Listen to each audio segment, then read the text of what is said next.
switching media.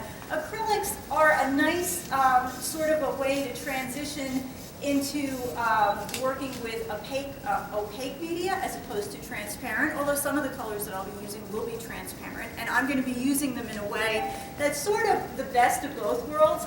I'm going to be incorporating the whites of the paper into my painting, but if I didn't want to, I wouldn't have to. I could actually tone this entire canvas the same way. It's not a canvas, actually, my bad. It is a piece of board with Arches watercolor paper that is mounted to it, okay? It's Arches, okay? You can get these in Jerry's. So it's kind of like illustration board with an Arches surface, okay? It's cold pressed, so it's got the texture, which is really nice. So if I wanted to, I could actually tone this entire thing with a middle value color. Okay, if I were working in oils or if I were working in acrylics on canvas, that's exactly what I would do. But since this is for a group of watercolor people, and since we're sort of comparing the two media one to another, I wanted to use some of the properties of acrylics and some of the properties of watercolor, so that way you could kind of get a feel for whether or not acrylics is something that you might want to consider trying, okay? I work in all different media. The work that I brought in today, that as Pam mentioned, those are just my demos that I have for sale. There's a lot of demos. I sketch a lot. I have all my sketchbooks here. I think I brought in 5 of them. I've got some small ones. I've got one big one. I always have those with me. I always carry a small watercolor set in my car. So sketchbooks are all watercolors. The demos are a variety of different media. Some of them are watercolors, some of them are pastel, some are acrylics. There might even be a few oils thrown in there, okay? And to anyone who says I'm prolific, I am not prolific. If you do this for a living, I do this every day, okay? This is what I do, this is how I earn my money. I teach, okay? I teach 8 classes a week. That's 8 demos, okay? So it adds up. You start getting a pile and a pile and a pile and a pile of pastels and acrylics and watercolors. And what do you do with this stuff? What I do is I throw it in a drawer and forget about it for the most part. But in addition to that, I also have the work that I produce for my exhibitions that I participate in the city, the stuff that I do in Philly. So that work is all much larger. It's on stretched canvas. It just has a little bit of a different feel for it. Most of the work that I sell and exhibit in galleries, it's mostly oils, okay? The rest of what you see here is a result of my teaching and practicing, because if you really do this, if you do this for a living, and especially if you teach, you need to stay on top of your game. You need to practice whenever possible, okay? If I could suggest to anyone a way to improve what they're doing, I would say take at least 20 minutes to half an hour a day and draw from life, okay? Because if you're drawing from life, that's training your eyes to see, you're learning more about form, about value, about perspective, proportion, all those things that you need in order to be in control of the painting process. It doesn't matter whether you paint in a loose, sort of expressive style the way that I do, or whether you paint very tight and realistic. If that drawing underneath isn't right and doesn't make sense, even if you want to abstract that drawing and turn it into less of a representational image the way that I do, you need to be in control. And the only way to be in control is to have good, confident drawing skills. So that's the one thing that I always recommend. Okay, so now let's talk a little bit about what I'm going to do today specifically. I brought in several pieces. First of all, that piece over there, I wanted you to see what a large watercolor looks like, okay? Because I'm going to be working with acrylics. That's what I look like in watercolor when I work about the same size. So that'll just give you an idea. What I'm going to actually be painting today is this little scene that I did last week. I have a Thursday morning class at the Visual Arts Center, and I take the folks in that class outside to different locations. About 2 Thursdays ago, we went over to the Deserted Village, which is in Watchung Reservation. It's a really, really neat place to paint. And the light was wonderful that day. It was a nice, bright, sunny fall day. This is one of the houses, and it has an old, rundown porch that was just about ready to fall down on it, and the light was just hitting it. So this was the demo that I did in that class, okay? This is watercolor, pure watercolor, no wash, no masking fluid, no anything else. It's just watercolor on Arches paper, okay? This was a demo that I did on location in the reservation for my outdoor painting students. Okay, what I'm going to do today is I'm going to do this same image. Okay, I'm going to paint this same picture. This is a photograph that actually one of my students took, and I saw it on her iPad. I said, "Oh, can I borrow that?" I don't know. And so it's from approximately the same view that I had, and you can see it's got some really nice shadows and everything on it. I really don't like working from photographs, okay? I much prefer to be on location. I don't find photographs that interesting. I don't find it as challenging. I would much rather work on site. But sometimes, you know, I can't work large out when I'm outside. So what I try to do is I try to use my studies that I do on location, a lot of the stuff that you see here, or in addition or in conjunction with photos that I just take on my phone, to come up with whatever I might use for a studio piece. So if you look at that one over there, I did several versions of it, okay? I did a square one, I did one where I actually stretched it out and did sort of a panoramic view. If you look through the sketchbooks, you'll see that there are sketches of that street. Those I did on location, the 2 studio pieces I did at home. Okay, so you can kind of see how I take that process of looking at something and studying it on location, and then I'll take it back to the studio, and with a combination of the studies that I do and phone photos, I'll just sort of go from there. Okay, I'm going to just move my stuff around a little bit. Okay, so the first thing that I need to do is I need to get my drawing and my underpainting onto my canvas. Now, if I were working in watercolor, I wouldn't necessarily think of this as an underpainting, okay? I would think of it as blocking in my big shadows. When I painted that, the first thing that I did was use a sort of a mix of a Prussian blue, maybe a little bit of alizarin I think I had in there. I don't really remember exactly. But it was, I wanted to get sort of a purpley gray for those shadows. What I want to do now is, and I started with that because to me the house and the shadows on that house were the most interesting thing. Also, the shadows, when you're outside, they're going to change. So you got to pop them in as quickly as you can and leave them alone once you do that. So what I'm going to do now is I'm going to start by blocking this entire thing in monochromatically. Okay, so I've mixed up some Prussian blue with a little bit of light red ochre to give me sort of a neutralized, it's not really a purple, it's sort of a bluish, grayish type of a tone. It almost looks similar to a Payne's gray. Okay, so I'm going to use that to get my drawing on the canvas, on the paper. I'm sorry, I'm going to say that like a million times. It's not canvas. It's really not, I promise. I don't want to get kicked out for using a non-watercolor material here. Okay. We have watercolor police here, so be careful. I know. So I have to behave myself. I'm not I'm not a person who plays by the rules. So if you know me, you know that. You know, whatever's working at the time is what I'm going to use. So so anyway, let's get this drawing blocked in. Okay, I want to get those shadows in there. Of course, that's going to keep flopping. See, it's another reason I don't like photographs. The subject stands still for me. That's some more tape here. This doesn't. It's okay. I got it. I'm not going to use this for that long anyway. I just need to get it blocked in. Oh, stupid. I thought you didn't like photos anyway. So. I don't. I don't. Why don't you put it up on a loop? I'm good, because then I have to clean my neck.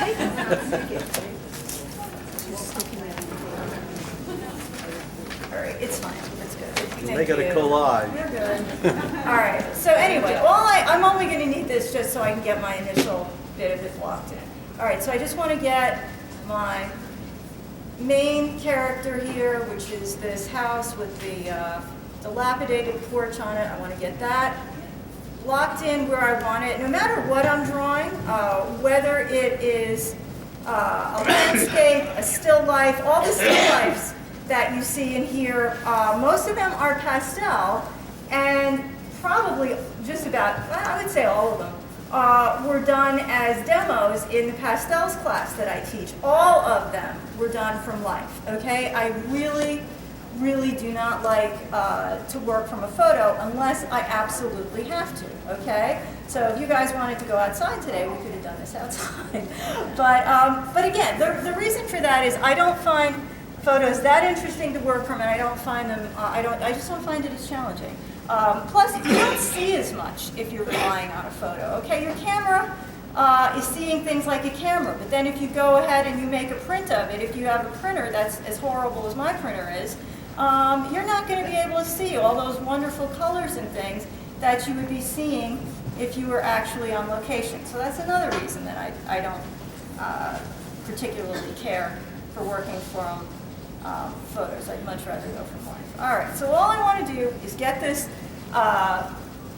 house blocked in, get some of the stuff that's around it in position. Okay, I want to get some of the nice little architectural details that we have on the house blocked in, and we're going to get our shadows in just a minute, because those are going to be the things that really make this into an interesting painting. All right, so we'll get some of that in there, and then now that we've got things sort of in position and placed, I want to start looking a little bit more at what I've got there. Oh, we got a window over here. We just sort of plot that in where that's going to be. Okay, get a little bit of this on here. I'm going to switch to a slightly bigger brush in a minute. Now, I'm using this acrylic that I'm working with right now.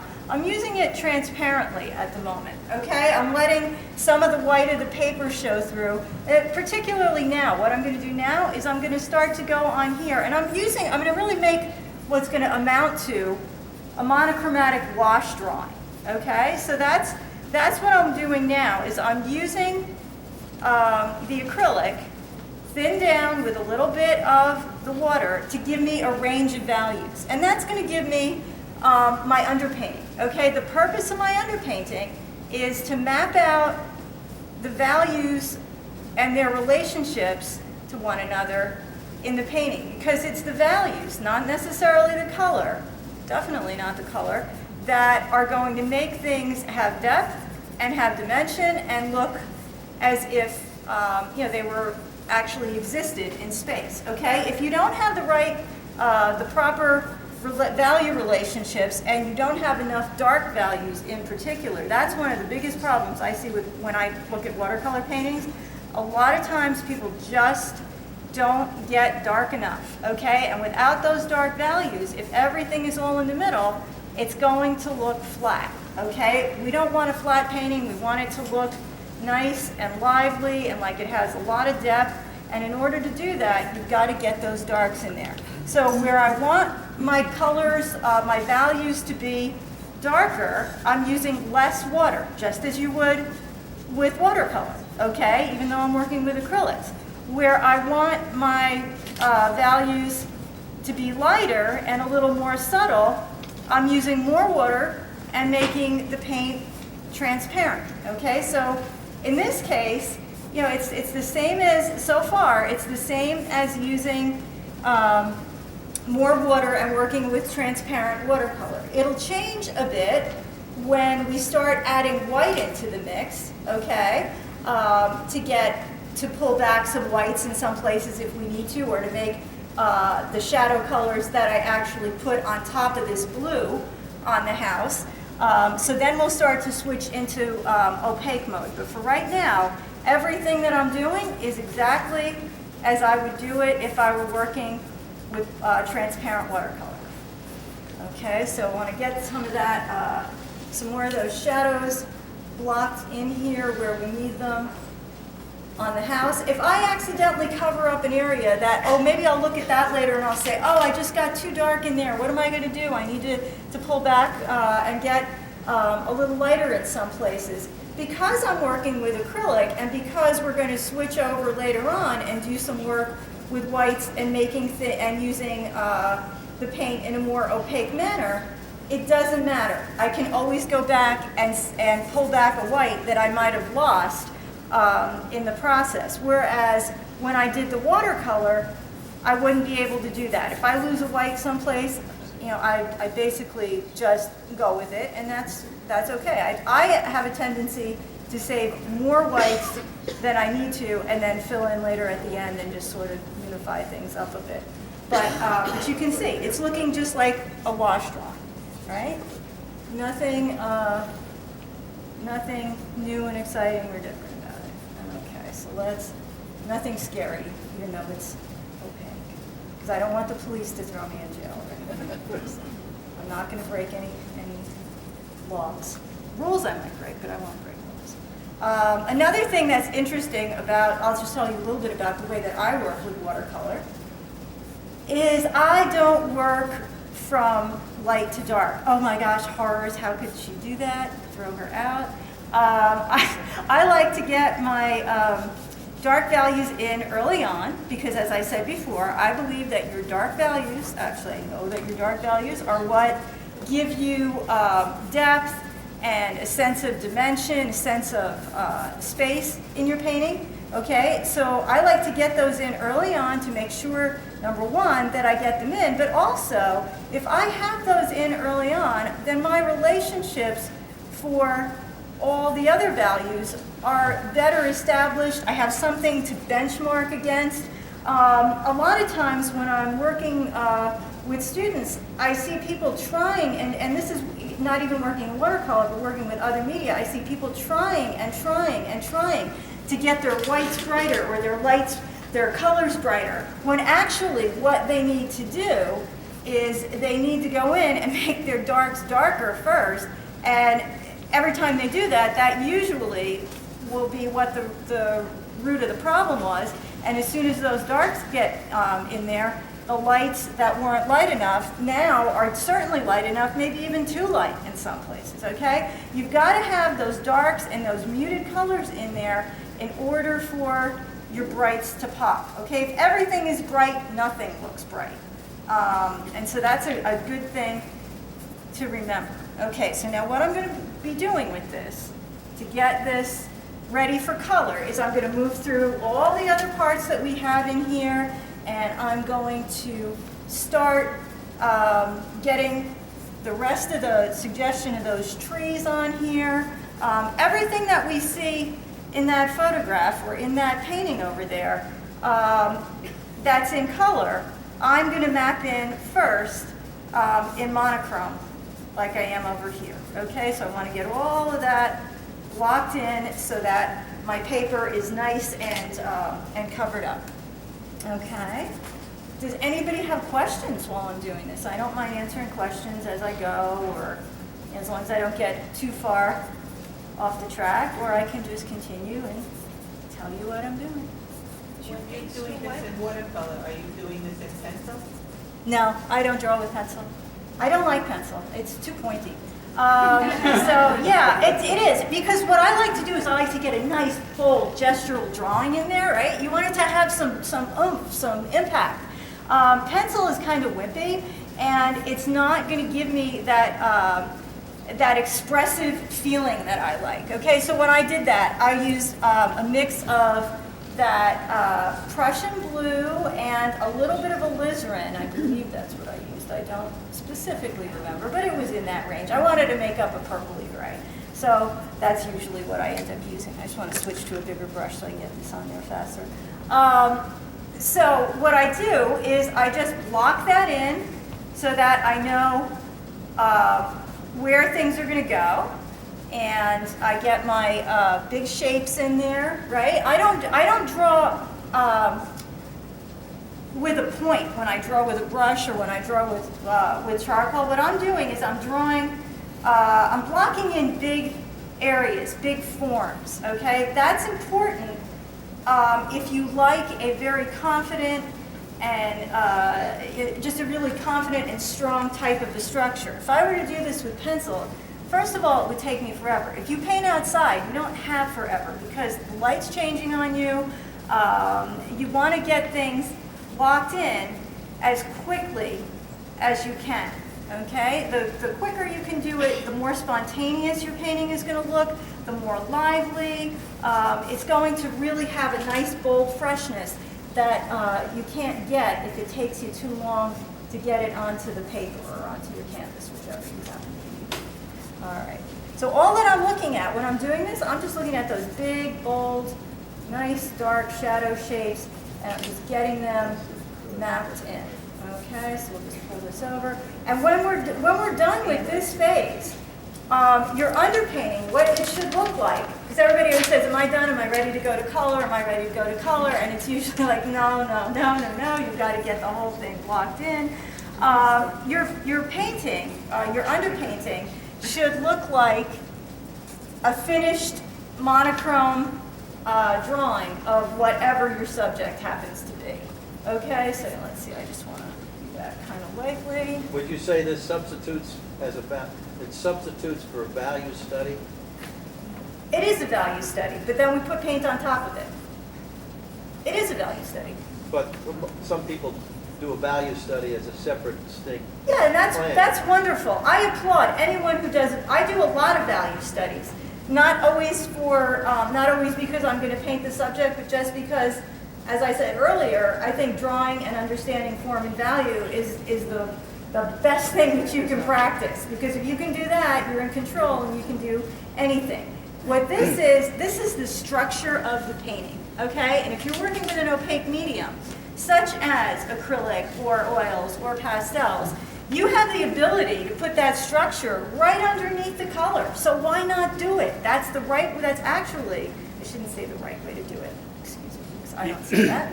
It is the classical, traditional way to do it that was taught by the masters. They all start with that monochromatic underpainting. Now, I do some funky things with it. I let it show through in some places.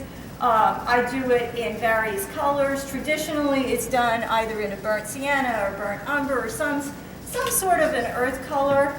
I sometimes will do that, and with my beginning painting students, I always have them start out that way. But if you want to get a little bit freer or a little bit more experimental with color and with having a slightly bolder look, you can certainly incorporate color into the mix. Now, when I did that one, I was on a smaller sheet of paper, and I opted to leave out, there's an evergreen that's back in here. I kind of like the evergreen in the bigger one. It's going to fill up some space, so I'm going to put it in.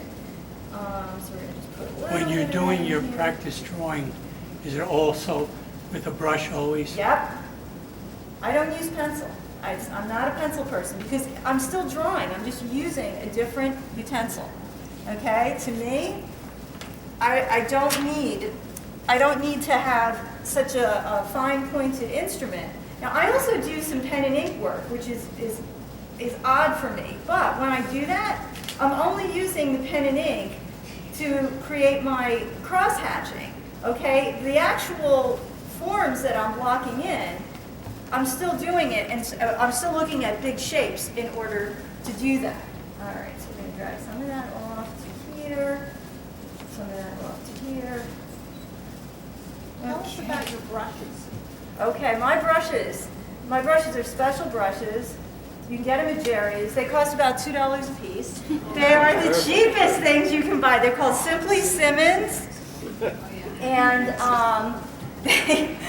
they hold up well. They keep their shape pretty well. The only complaint that I have about them is that if you're not careful with them, and you shouldn't leave your brushes in the water anyway, but we all do it because you forget, and it happens, is if you do leave them in the water, that they do tend to have the plastic start chipping off the finish of the paint, and it can be annoying because then it's just a wood handle and it can get splintery and stuff. But other than that, they're great. They seem to hold their shape pretty well. They put the paint down beautifully. When I'm working in watercolor, I typically use round brushes, but when I'm painting with acrylics or other media that's opaque, I tend to use flats or angled flats. I just like them for drawing. But with watercolor, I like the round brushes simply because of the way the paint flows on a round brush. I can distribute the paint better a little more fluidly with a round brush for watercolor. Use Simmons on watercolor also? Sometimes, yeah, they're good. I'll use, I don't use anything special on watercolor. I don't really have a favorite. I have a bunch of different ones that were just sort of in there. But I definitely use the Simmons ones. Do you prefer paper or canvas when you do acrylic? And why? Or if there is a preference? If I want to work completely opaque, I'll use canvas. If I want to let some paper show through, I'll use paper. Depends on what I want to do. I don't have a strong preference. I kind of like both. I like to play around with stuff and see what I get, okay? That's one thing that I think is really important about painting, regardless of what medium you're working in, is to be open-minded enough to try different things and to see what you get, you know? That's the fun of it. Make sure you're having fun when you're doing it, because heaven knows there's enough things that we have to do that are not fun. So if you're going to choose to do this, even if you're crazy enough to choose to do it to make a living like I do, enjoy it. Enjoy the process of it, and don't be afraid to take some risks, because that most oftentimes is when you will do your best work, is if you're painting without pressure. I mean, think about it. What is the worst that can actually happen if a painting doesn't turn out the way that you want it? No one dies. It's not brain surgery. It's not like anyone is, going to suffer great consequences because of it. So you might as well be open to taking some risks and having a little bit of some fun with it. You'll also end up with a more spontaneous and free type of a look to your work. Plus, if you're painting without pressure on yourself and you're not worrying about how it's going to come out, okay, that frees your mind up to focus on what you're doing and to think logically. Think about it. If you're upset about something, if you're nervous, if you're worried, can you concentrate? Probably not. I know I can't. So what I do is I just go ahead and put the paint out and think about what it is that I want it to do, and then put forth my best effort to do it. And I think that the more frequently you do that, which is why I have so much stuff here, the more frequently that you do that, the more confidence you'll build, and the more of your work you'll be happy with, okay? And I think there's this big sort of a myth that's built around art and artists that, we're a bunch of miserable people who are never happy with our work. I like my work. My work is good. Okay, would you want to take a class from somebody, or put it this way, would you want to have brain surgery from a neurosurgeon that said, I'm not really that good? I don't think so. So no, you should have confidence in your work. Realize what your strengths are. And those things that you don't understand, focus logically on them. Don't beat yourself up. Don't say, oh, I'm no good at this, or blah, blah, blah, whatever. There's always classes out there. There's always ways to learn. But you can't improve if you don't, just logically take a step back and objectively look at what you're doing, what you're having trouble with, and why you're having trouble with it. All right, so. Do you put out your values when you're painting, or do you just know what values you have? When you say put out your values, what do you mean? I just mapped in all my values here in my... Clumps of paint and water it down, or do you just kind of know that? When I'm mixing, it depends on what medium I'm using. I can't pre-mix acrylics because they're going to dry on me, okay? If I'm mixing my oil paints, okay, I'll mix some, and let's pretend that these trees were green, okay, and I have a lot of different greens in there. I might mix up a dark, I'd start out with my darks. I would mix up a very dark, almost no color saturation in there, a very dark dark. From there, I would start adding probably some blues into it and some yellow ochre. Okay, then as I went down the line, I would keep adding more yellow, probably continue with yellow ochre for a while. Then I'd migrate over to some cad yellow light so that I'd start getting even brighter. Okay, so what I'll typically do is I'll mix up a spectrum of paints if I'm working in oils. With acrylics, you'll see I'll do that, but it's not going to be as obvious because I can't mix every single color that I'm going to use on here ahead of time because they dry. Okay, so I'll mix up sections of colors. All right, so that is basically what an underpainting looks like. I just want to get a slight wash of some blue down over here, because this is going to be sunlit, but it's definitely got a little bit more, it's a little darker than the house itself. So remember, we want to map in our values. We don't want to get lost. So I'm going to put some of that down so we know that that's going to be foreground. It's going to be some of those orangey type leaves and things. My sky I'm going to leave the way that it is because I'm going to end up putting in some lights in there.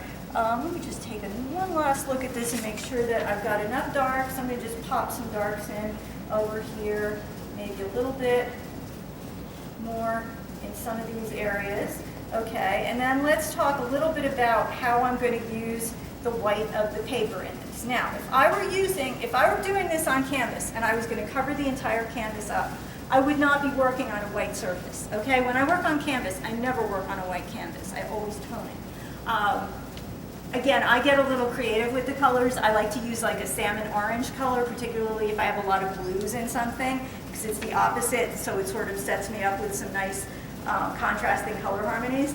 But if I'm working on this white board, what I'm going to do is I'm going to let some of the whites that are present in the board end up being actually let those show through in the end result of the painting. I just want to get a little bit more tone on this roof surface as well. Just extend some of these shadows out. I just want to make sure I have everything in there.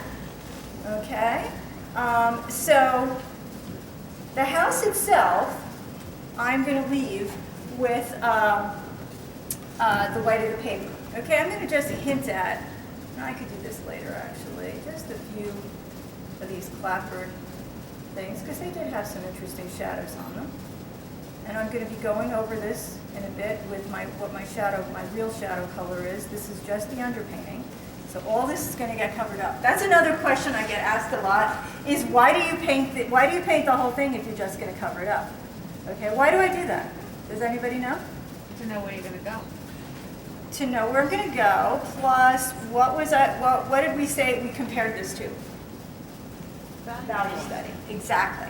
So if I have all this blocked in, it's much easier when I'm mixing up my colors to know exactly where my darkest darks are going to be, exactly where my middle values are. I already have that relationship mapped out on here, so it's much easier to mix my colors and get them to work the way we need them to work in the end, okay? All right, so what I need to start doing now is getting some color on this. All right, so I want to start with some of the darker areas. I've already got this pretty dark, okay? I just would like to neutralize it a tiny bit more in some places. So all I'm going to do is put out a little bit of this light red ochre, okay? Another color I could potentially use is an alizarin. I don't want to use a bright red that's going to give me more of a color saturated or a purplish type of a tone. That's why I'm using Prussian blue, because Prussian blue is very dark and it's got more of a greenish cast. So if I mix reds in with it, it's not going to give me a purple, it's going to give me more of a neutral type tone. I'm just throwing a little tiny bit of some more of this red ochre into it, okay? And I'm going to just plop a little bit of that in some of the darkest places that we have on here, okay? Just to make sure we don't lose our darks. You know, we talk about when you work in watercolor, you don't want to lose your whites. Here, we don't want to lose those darks. Because if you get too light too fast, that's when your painting's going to flatten out on you. Okay, so I want to get a little bit of those in, just in a couple of places. All I did was neutralize this a little bit with some more of that light red ochre so that it doesn't end up becoming too blue of a painting. Okay? Oh, that's pretty cool. I just looked over there and thought, that's fun. A little disorienting. It's always interesting when you give me the link to the video. That's always interesting to watch. I always have to like gear up my nerve to watch myself. That scares me. Well, I could put a blue dot over your head if you want. No, that's okay. No, I'm not that scared of it, but it's more it's just more the idea of did I say something really stupid like what I just said, which is okay. But anyway, people forget. You got to remember, you're there for 5 minutes. People forget. Anyway, there we go. We've got a few more little darks in there. Like I said, I just like to hit any places where I want it to be really, really nice and intense in terms of the darkness. Okay, one of the other things that's kind of interesting as far as that house is concerned, that I found interesting, was the green, the color of the green on the trim. Okay, so to make that, the colors, let me tell you a little bit about the colors I have out here. I have Prussian blue, ultramarine, light red ochre, cad red light, yellow ochre, this is cad yellow medium. I usually use cad yellow light, but this will be fine. And titanium white. Okay, so what I'm going to do, so effectively, I usually will have 2 blues, 2 reds, 2 yellows, and a white. Okay, sometimes I'll go just with one of each primary if I'm just doing a quick study. If I want to make it a little bit more, I want a little more color variation in it, I'll use 2 of each. I don't use 2 greens, I don't use 2 purples, I don't use 2 oranges. I think that your painting is more cohesive if you use a limited palette. Okay, so to make a green, I'm going to take some of that Prussian blue. I'm going to take a little bit of it off to the side here.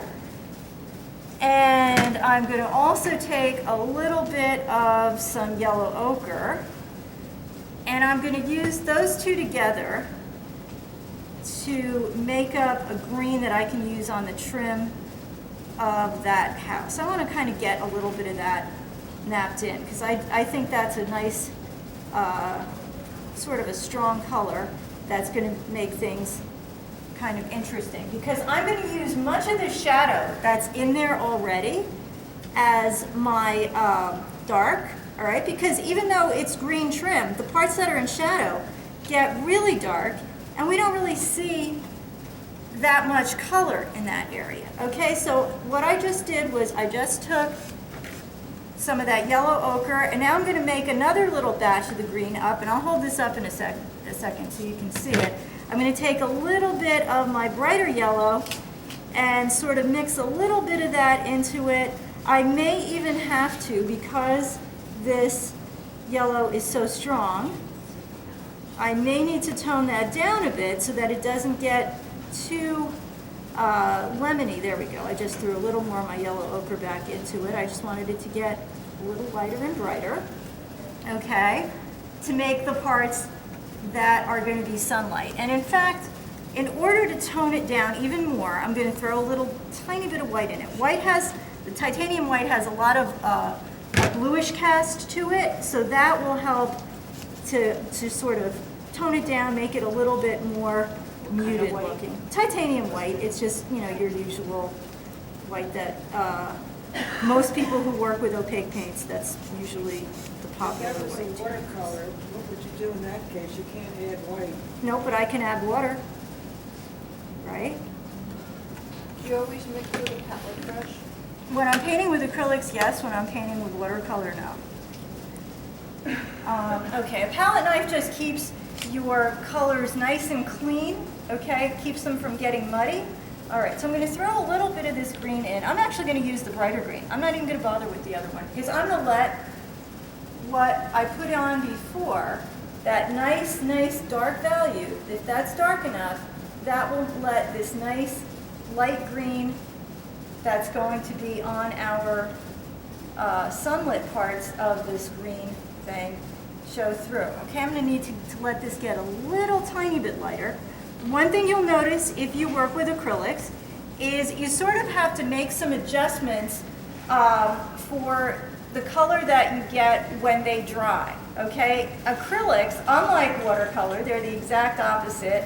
They have a tendency to dry a little bit darker than they actually look when they're wet. Okay, so sometimes what ends up happening is you put some acrylics down and you think you've got the color that you want, and then it's like, whoops, that's not light enough. It's not bright enough. So then you end up having to go back in and just lighten them up a little bit or brighten them up. I try to brighten things rather than lighten them, okay? Because a lot of times, white is probably one of the most overused colors by artists, and if you overuse your white, things end up looking washed out or grayed down.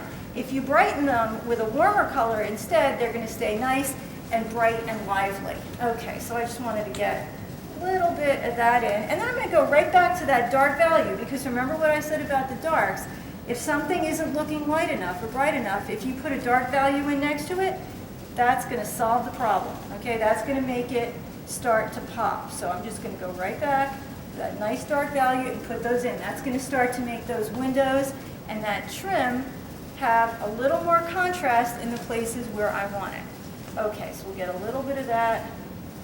So unlike watercolors, acrylics don't mix on the page? No, they don't, not at all. Because watercolor, if it's wet and it sits next to it, it's going to bleed into it. Nope, acrylics, you put the paint down, you put it next to it, and it stays where you put it. So that's just a property of acrylic paint and the way that it works. Okay, so now what I want to do is I want to mix up a color for those shadows on the house, okay? Instead of leaving this just as a transparent sort of bluish tone, I want to get that purpley gray look to it. So what I'm going to do is I'm going to take the color that I used to start to do the underpainting, but I'm going to throw some white into it because I want to see what it looks like when it's lightened up and becomes opaque, all right? I want to see what that color looks like, and then I want to modify it so that it takes on, maybe just a slightly more purplish tone. I'm going to just throw a little more of this red ochre into it. I need to get some clean white. Throw out a little tiny bit more white on my palette over here and mix some of that in, because to me, that the shadows on that house are really one of the most important aspects of this painting and making it look kind of the way that I wanted it to in that little study that I did there. All right, so these are some nice sort of bluish gray tones. All right, looks like it's the right value to me. So let me just get my brush cleaned off here, and I'll just grab a little bit of that, and I'll start to put that down on top of what I have here. Okay, so that's going to just give me some heavier, more finished looking coverage of the paint. Okay, so we know that that's going to be the finished layer. We're getting opaque now though, okay, so it's going to change a little bit. And I can use a little bit of this on some of those suggestions of the clapboard that we had there. Just a bit, just get some of that in there just to give it a slightly more finished look. Down in here, especially where we're in some of these dark shadow areas, if I just put that paint on a little more heavily, it's going to give it a tiny bit more body in that area. Okay, maybe make it, and when it dries, it's going to get a little darker and start to get a little bit more depth to it. I can also use a bit of this in some of the areas back in here where we're going to have some trees and some other stuff that's off in the distance. We kind of want to make that look like it's got some forest and some other things, trees that don't have very much in terms of leaves or anything on them, right? We want to start building up a little bit of that suggestion of the woods in the background. Now, I forgot, I've got my greens mixed up. No time like the present, might as well get a little bit of some of this tree blocked in. Okay, so this part, I ended up using the darker green that I had started out with, okay, which was the Prussian blue, and a little bit of some yellow ochre. I'm going to put a little bit of that on in here, but I'm also leaving, and I'm also going back to, as well as leaving, a little bit of some of that really, really dark value in there for some of the places where we've got some nice shadows. Okay, so I'm going to pull some of that in. Okay, get some of that onto my paper, pull it right up to those places where I want it to really stand out. I could use a little bit of it back in here. Okay, what do we have going on in here? We're going to switch in a minute and start to get some warm tones on there, but for right now I want to stick with these greens since I have them mixed up. Okay, so up in this area here, we start to get a little lighter and a little brighter. So I'm going to just go right through and migrate off into those lighter values that I had mixed up before. I'm going to put that on top of some of the areas that I've kind of got earmarked as being this evergreen tree. All right, and I can get those to be even a little bit lighter. I'm getting a little warmer. I'm going to throw a little more yellow ochre on the palette. And, whoops, start to mix that in with this green that I had going before. And that's going to give us sort of a nice, earthy, forest type green. But I want it to be light enough that it looks like there's some sunlight on that tree. Okay, let's see. Do the colors of the underpainting affect the colors that you put on afterwards? They can if you let them show through, or you can cover them up completely and just use them as a value study. So that's up to you. I have a tendency to let some of it show through because I'll usually decide up front, oh, do I want this to have a little bit of a bluish cast to it? And if that's the case, then I would let more of that show through rather than less. Is that just by using thinner paint? We're not covering the whole thing up, like not actually putting paint on top of it in some places. All right, here we go. There's that nice sort of olive sunlit green that I want to get in there. We'll get this even slightly lighter. I'm going to just kind of move along pretty quickly so that we don't get held up here. All right, all I'm doing is I'm using that drawing that I had underneath to tell myself, okay, that's where you want to put in those lighter, brighter tones on the tree. Here, I have a lot of shadow in the back. If I want to put some bright next to that or even on top of it, I can because this paint is opaque. So I just put a light on top of a dark and it's going to show up. It's going to cover it. It's not going to be a problem. Okay? If I were doing that in watercolor, it wouldn't work because the watercolor is purely transparent. I've put the paint on nice and heavily and in a way that it'll actually cover what it's going on top of. If I mix water in with it, then it would become transparent again and it wouldn't do that.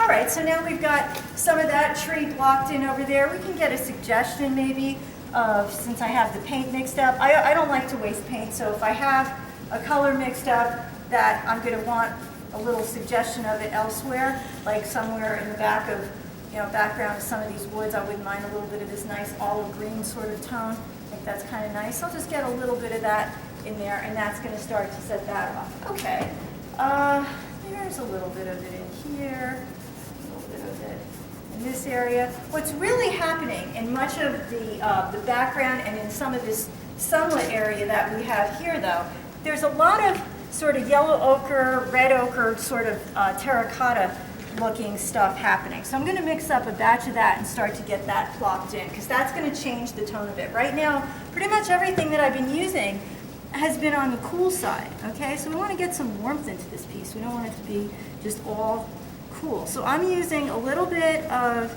yellow ochre and red ochre mixed together to give me sort of a terracotta type of a feel.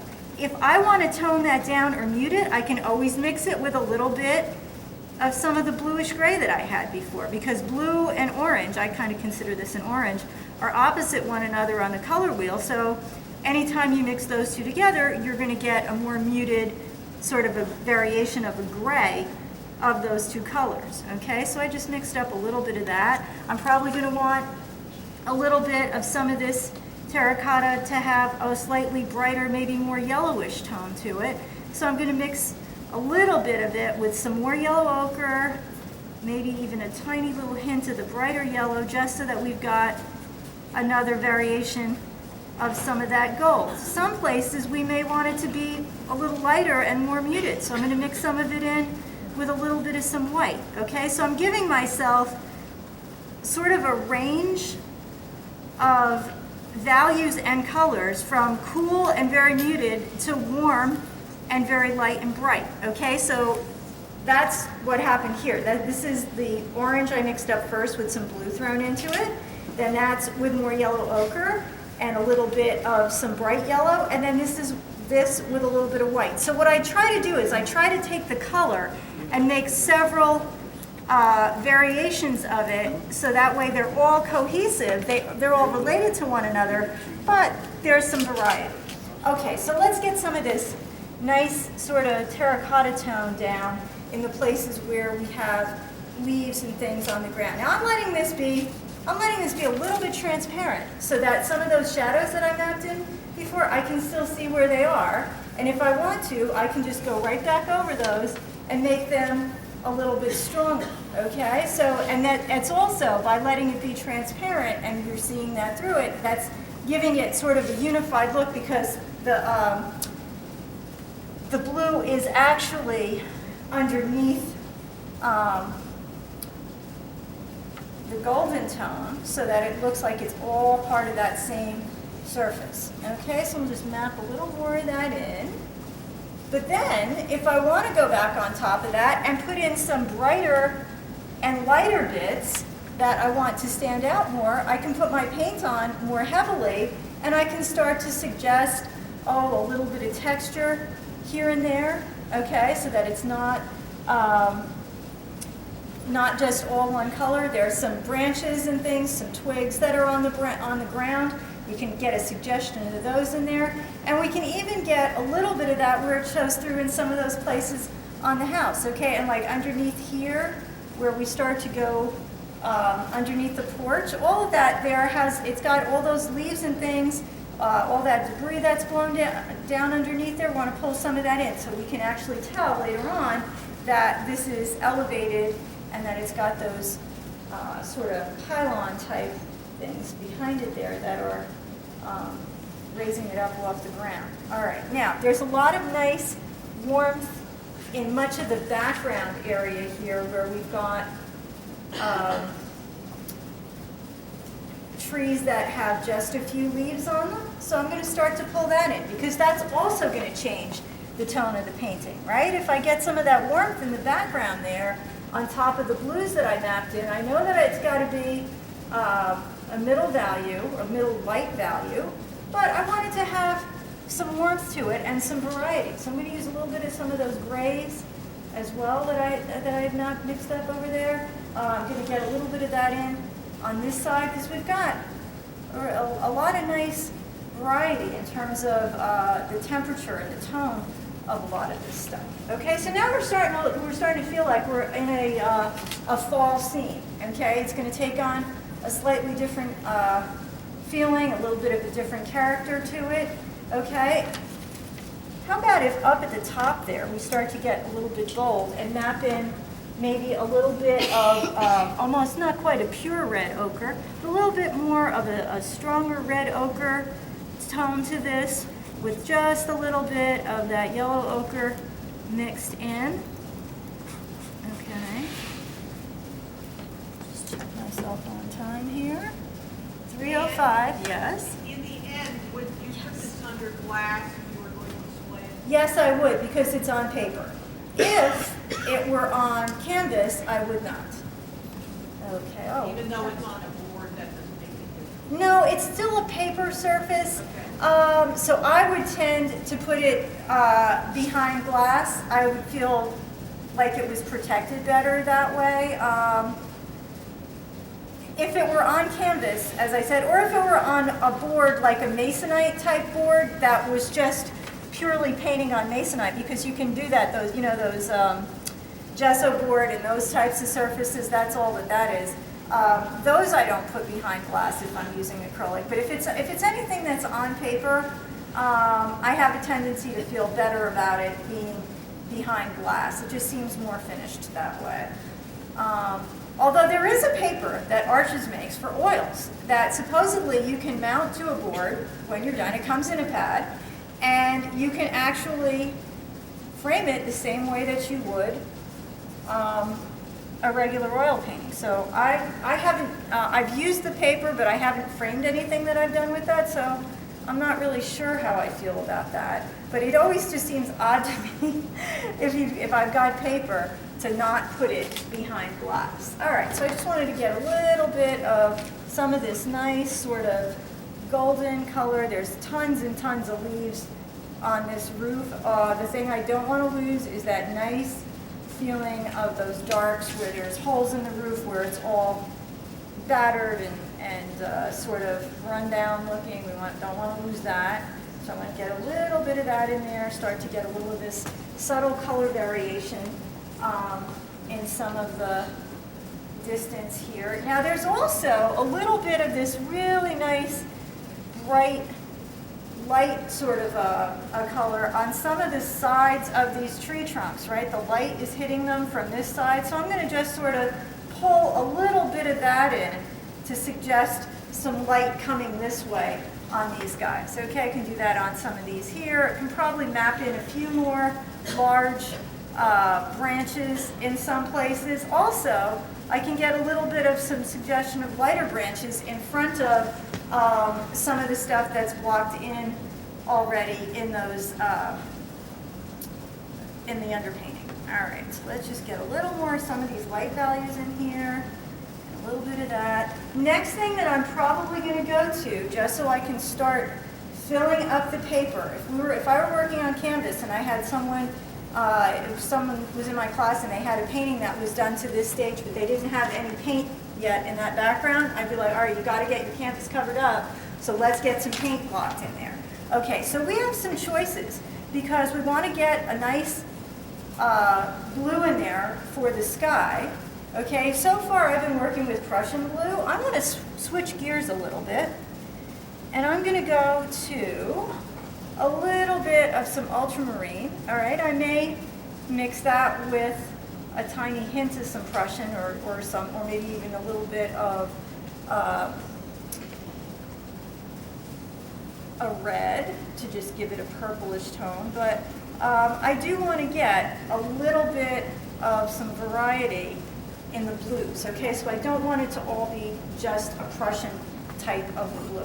The other thing I want to do before I move too far ahead is I want to go back to this nice warm gray that I mixed up before, and I want to use that while I've got it on some of the sunlit, on these porch things here. I'm going to actually use it as my shadow color in some places, okay, putting it over the blue so that it's got a little bit of a warmer tone to it. For right now, I'm going to let the white of the paper remain as my light source on the porch. I like that. There's a lot of contrast. I may switch that up and put a little bit more of a yellow ochre tone in there as we go, but for right now, I like it the way that it is, so I'm gonna leave it, and we're gonna decide later if we need to put in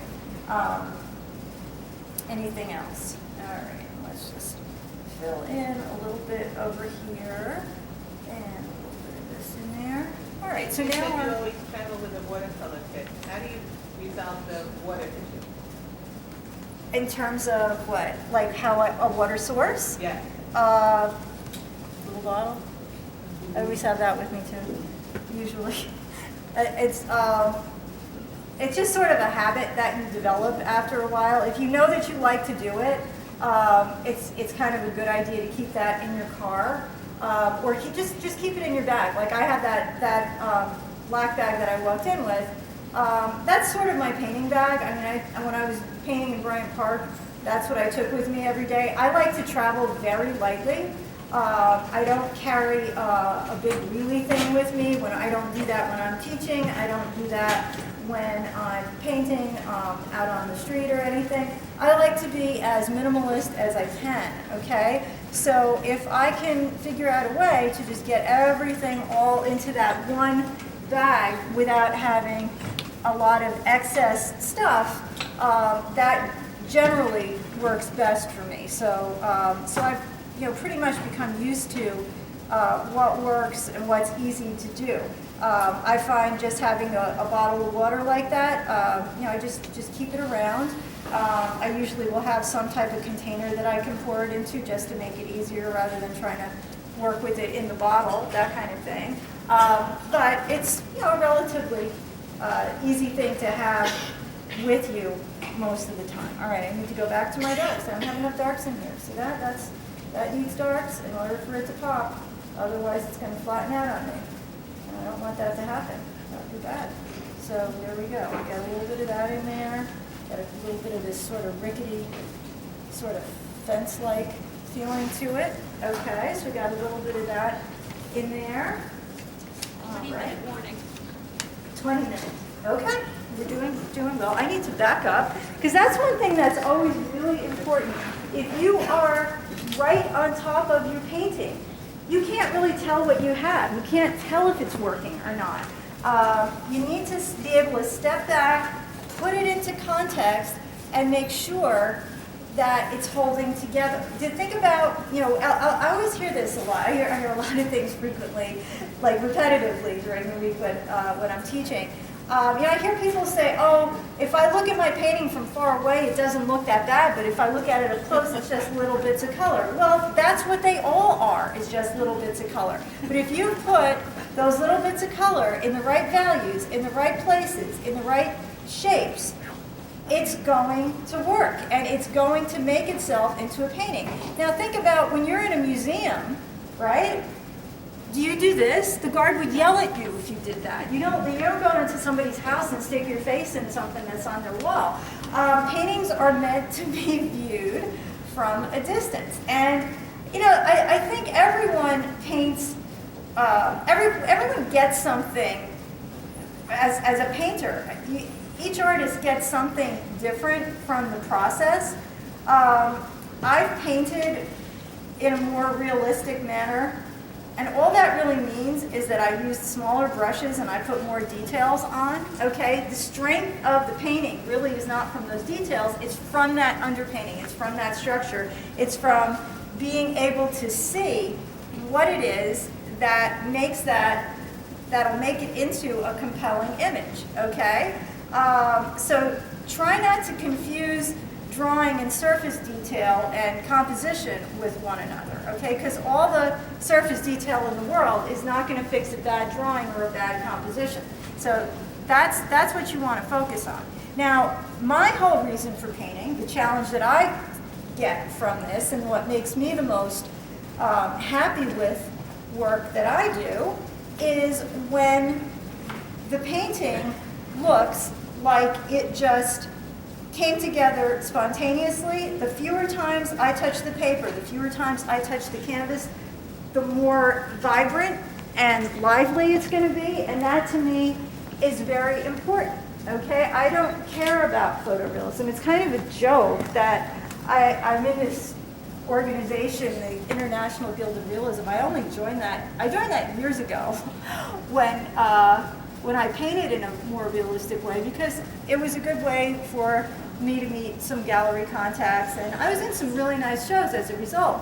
But I don't paint that way anymore, and I am certainly not a realist, and I don't have any interest in being one, because to me, that's just replicating what already exists. I truly prefer to be more expressive and to hopefully have my work do more than just show you what's there, okay? So that's kind of the whole reason that I do this. But that's not the only reason to do it. So if you like making things very tight and very detail-oriented and highly rendered in terms of surface texture and that type of stuff, that doesn't mean that that's wrong. It's just different. And I think it's most important for everyone to sort of figure out what it is about painting.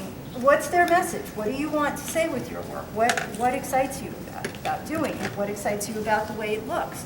And that's what makes it so interesting to look at, say, one subject interpreted by several different people, because then you really do get to see what each person saw about the subject that was interesting to them. So that's just my... Can you say one or two words about how you do your sketchbooks? Yeah, those are Moleskine sketchbooks. Okay, that's the brand. And they are watercolor notebooks, and they're designed for use with watercolor. Okay, any type of wet media, really. I use them with pen and ink as well. And I keep those. Those are what I use primarily when I'm painting in the car or when I'm just doing quick little things. I like them because they're easy to take with you. They don't take up a lot of space. They're not bulky, and they do take the paint nicely. I also like to keep a Sharpie with me, just a Sharpie pen, so that if I need to tighten up any edges or put in a few little extra lines and stuff, it's always a nice little sort of a enhancement to the painting. And I think it's important to have those along and to do those as frequently as you can, because when you work from life, you just really do increase your observation skills and get to know your subject that much better, and you just become more proficient at seeing things if you do it from life frequently. Are you using hand colors or tubes? Though for those I have a Winsor Newton watercolor kit and I have a Schminke one. The Schminke has more colors in it. The Winsor Newton one that I have has about 12 colors in it, and that's usually what I use. It's a very simple kit. It's not anything Did sophisticated. somebody ask you where you like to go for your plein air painting? I go everywhere. I love to. Mostly, I like to go in the city, but I don't do that as much when I'm during the when classes are in session at the Art Center. I typically will do a lot of that in the summer. Okay, so when I'm not teaching at the Art Center, that's what I'll do. Is I hold private workshops in the city, or like when I was painting as part of the Bryant Park program, I just painted there every day for 2 weeks, which was Is that rain or amazing. shine? Or? Yes, but if you didn't want to paint in the rain, you didn't have to. I did one day, but all the other days were nice except for one, and the other one was towards the end, and I had more than enough work, so I opted to sit things out the second time that it rained. But the first day during the first week when it rained, I went out. It was fun. I don't mind as long as I can find a place where I'm relatively dry, and I can shield my paper. At Bryant Park, they have all those tables with the umbrellas and everything, so it wasn't a problem. It was fun. Now, you were the only artist during that time frame? Or What they do is they select 4 people, but the 4 people have different weeks where they're painting, so you don't overlap. You're the only person there during your time frame, which is nice because that way you kind of get the focus on you.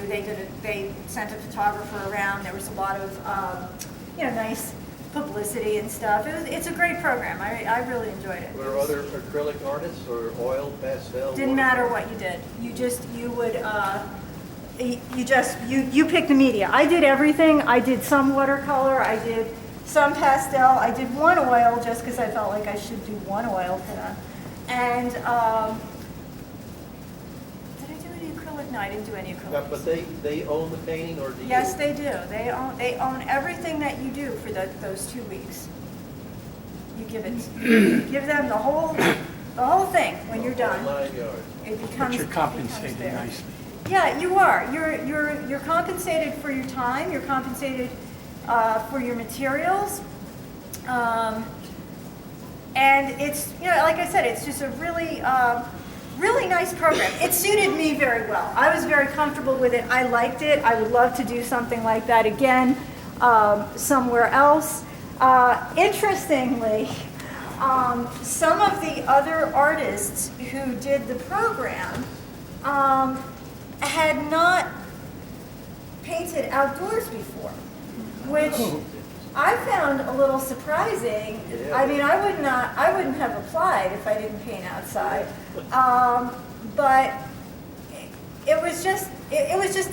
that seemed odd to me. That just struck me as a strange sort of thing. And everything that I sent them when they, for review, I only sent them work that I painted outside. So I don't really know what that was all about, but it was interesting. And I had a good time. What are the colors you're using for the sky? Okay, the sky, what I did was, as I said before, I wanted to change up the blue just a tiny bit, just to get some variation in there. So I used some ultramarine with some white, but I don't like to just use a blue and a white. I like to get something else in there. So ultramarine is blue, okay, so it's a different blue. I used some ultramarine, a little bit of white, and a tiny bit of some of the red ochre, just to gray it down a little so it wouldn't just look like a blue and white mix. I like it to be just a little bit more varied. And you said your basic palette is 2 blues, 2 yellows, 2 reds. How about with your pastel? I'm sorry? She wanted to know about your. Oh, no, my paints are Chroma Atelier Interactives, okay? They're made by an Australian company named Chroma. They stay wet very long.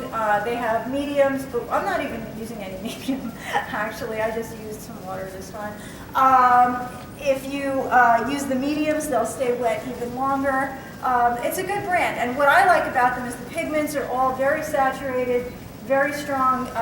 They don't look washed out. They're Did you say that again? Chroma is the brand. Spell that. Chroma.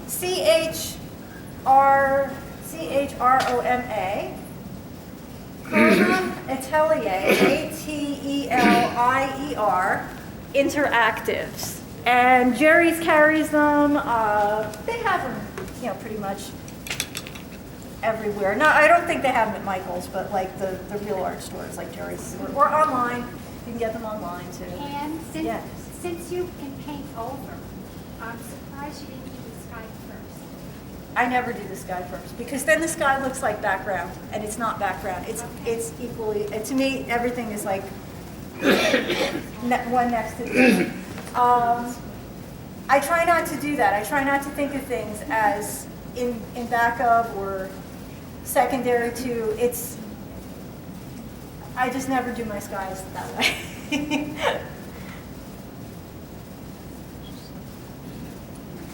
Like even when I'm doing watercolor, because I like my sky to just sort of look very, very loosely brushed in. Any of those that you see here were not done. They were not done last. They were done probably towards the end, just as kind of an afterthought. Because I like them to have a little bit of, some variety in the shapes. I like to be able to go put holes back into things rather than just having stuff sit right on top of it. It has a more, this is why, it has a more integrated look to it, okay? I like things to have that sort of real harmony with one another. That's important to me. All right, I need to step back. Okay. Now, what else do I want to do to this? I want to grab some really dark darks, and I want to grab some really light lights, and then I'm going to stop. Okay, so dark darks. We've got those out there already, but I probably need to mix a little bit more. So let me put out a tiny bit more Prussian blue and some more of this light red ochre, and we'll mix those up together. Is it hard to find red ochre? I don't know. Chroma makes it. I've never had trouble with it, and I know Golden makes a lot of colors, so I would guess that they probably had it. If you don't have it, it's one of those colors that I just happen to have. Burnt sienna is pretty close. It's just not as red. You know, I'm not one to make people buy a lot of stuff when they take my classes. What you have, you can make it work. Does it come in watercolor? Honestly, I don't know. I don't have it in watercolor, so I truly don't know. You teach mornings only or after? I teach morning, noon, and night. I'm there. Look at how much work I have. How do you think I only do that in the morning? Now, I teach every day except Monday at the Art Center in Summit. And I have different media. On Tuesday mornings, I have all media, any media you want to work in the class. That is good for people who have been painting for a while and who are, a little more advanced, very proficient in one medium, whatever that medium is of their choice. I vary the demos. I'll do demos sometimes in oil, sometimes in acrylic, sometimes watercolor. I kind of decide what medium I'm going to demo based on the mix of people in the class and what they're working in, that type of thing. Tuesday afternoons, I have acrylics. Tuesday evenings, I'm adding a pastels class, so I'll be teaching pastels on Tuesday evenings. Wednesday morning, again, is all media. Wednesday afternoon is oils. What happened to transparent watercolor? I'm getting there. That's Thursday. Thursday. AM or PM? Is it? PM, Thursday morning, I will have a drawing class. I currently have my outdoor watercolor class, but it's getting cold out, so it's time to go and work on drawing skills, right? So that's what we do for the winter. I have my drawing class, which is called Fearless Drawing. Okay, they have a class at the Art Center that's called Drawing for the Terrified, so I was like, well, we need some drawing for those that don't want to be terrified anymore, who want to just be fearless and expressive with their drawing. So that's Thursday morning. Transparent watercolor landscape is in the afternoons on Thursdays.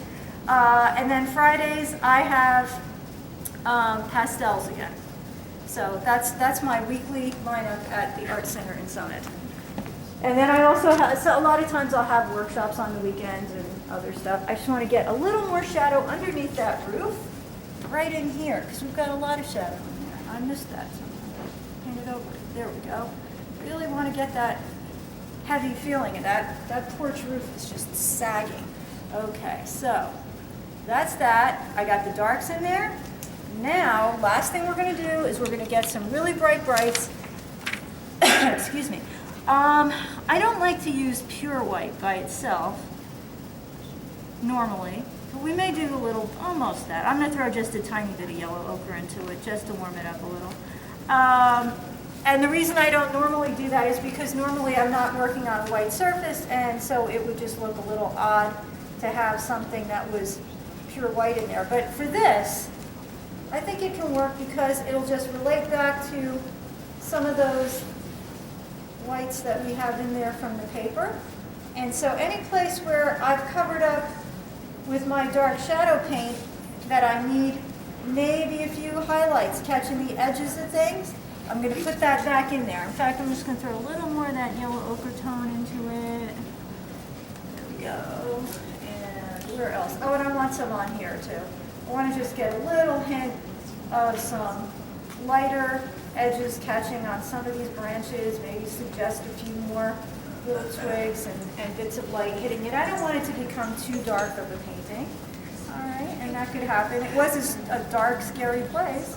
They have a haunted house in here during Halloween, and that's just about when we were there. So get a little bit of that in, maybe break up a few of these with that. And that's probably going to be about it. Does anybody have questions or anything that I said that didn't make sense or wasn't clear, or anything you want to ask me? How would you do that in watercolor? Like that. Because that is watercolor, and that's what I did the other The day. white accents, I mean. I saved the whites. I saved the whites. No, but those thin lines, you can't save that. They're thin. Sure you can.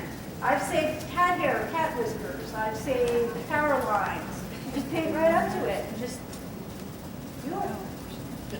I'll try it. You do it a lot. You see how much work is around this room. That's how much you have to do it to be able to just do it. And if you, and I'm not being a wise guy. If you ask any of the other people that you've had demo for your club, I am sure that they will tell you the same thing about how much practice and how long it takes to get to be able to just do it like that. But you know, if you keep with it, you will, you'll get there. You'll get closer to being there. You'll be a lot more confident in just putting things down and saving whites and being able to, just get it to look closer to the way that you want it to. You actually accomplished it in the time, because it's now time. Yay, okay. You ever use a mask cord to save your whites? I don't. But that's just because I like to challenge myself, and I care less about getting a perfect painting than I do about developing my hand. So to me, it's like, yeah, I could do that, but anybody can do that. So I don't do that. I'd rather be harder on myself. Because that's the way that you get better at stuff, is when you challenge yourself. But there's nothing wrong with using it. I just think that it's better for you in terms of developing your skill to not rely on it. There, how's that for Okay, so we're done.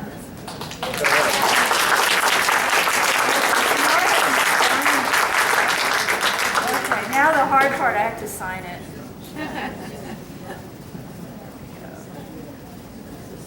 So, yeah, I guess now we're gonna get some snacks. If you like any of the paintings that I brought in and you wanna buy a little souvenir from today, that would be fabulous. Just cash or check is wonderful for me. And let me just sign my name here. What's this thing look like in my,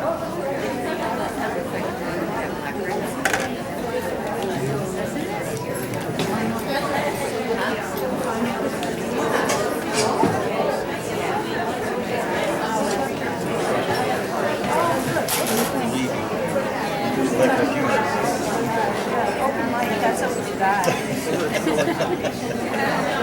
And folks, just to remind you, Dan's painting is available for raffle and burlesque. It's around, he's out the door there. There he is. Finally. See her We're there meeting for something. raffle tickets. Thank you. Oh, you're welcome. This How was are you really doing? In watercolor, you think is sometimes, or sometimes I just write it in pencil. Well, here I wrote it. Okay, Okay, I'm done.